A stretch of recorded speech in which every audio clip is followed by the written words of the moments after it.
और जब अपने मंत्रियों में बात आती है चुप हो जाती है। तो ये कैसी देशभक्ति, ये कैसी राष्ट्र भावना। मैं समझता हूं कि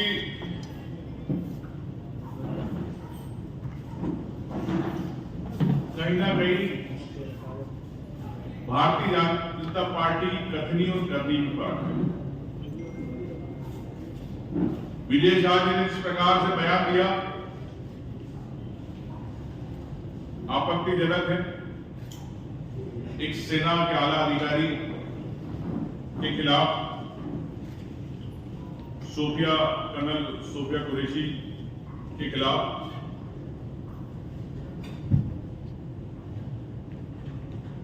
अभी घटना घटी नहीं और एक नया बयान आ गया उप मुख्यमंत्री जगदीश देवड़ा जी का। उन्होंने तो एक कदम और आगे बात कर दी। एक ने सेना के अधिकारी का अपमान किया तो एक ने पूरे सेना का अपमान कर दिया। तो बड़ी आश्चर्य की बात है कि सेना के अधिकारी डिसिप्लिन में रहते हैं।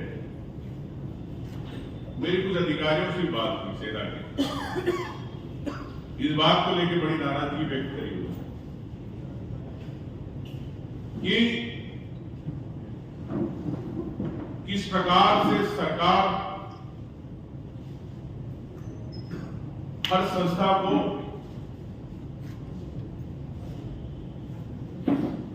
गुलाम बना रही है। अभी तक कई स्वास्थ्य संस्थाएं थी, उनको लेके आपने देखा कि किस प्रकार से चुप्पी साधना पड़ती है।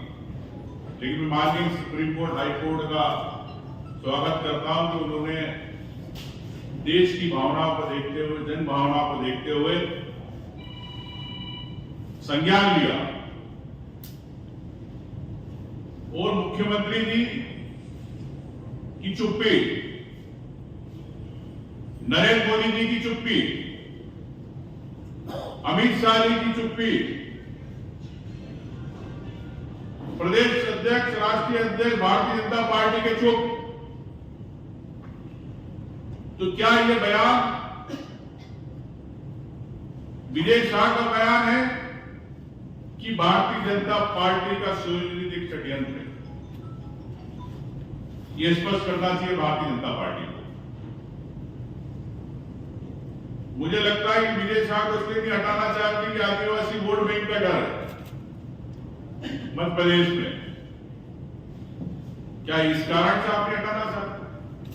लेकिन मैं समझता हूं जब राजनीति से ऊपर जब सेना के सम्मान की बात होती है तो उसमें वोट की राजनीति नहीं आना चाहिए।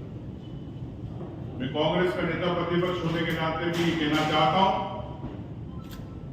देशभक्ति, राष्ट्र भावना से बड़ी कोई चीज नहीं होती, चाहे कांग्रेस हो, चाहे बीजेपी हो या कोई भी दल हो।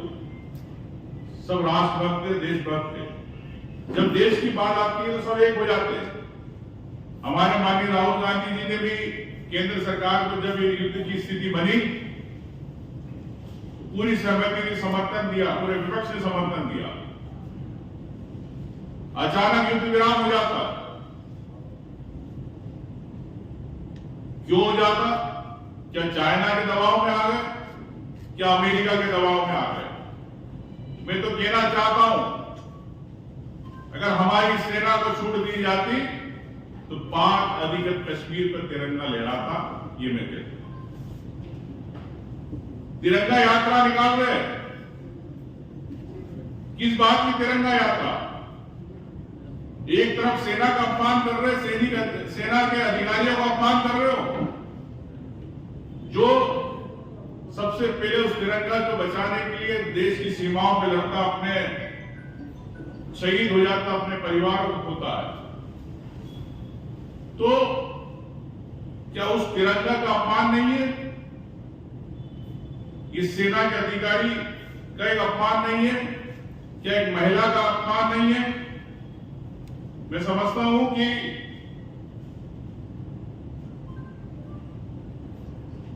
प्रधानमंत्री जी लगता है इस देश की जनता से भी ऊपर हो गए। उनको जनभावना का ध्यान है।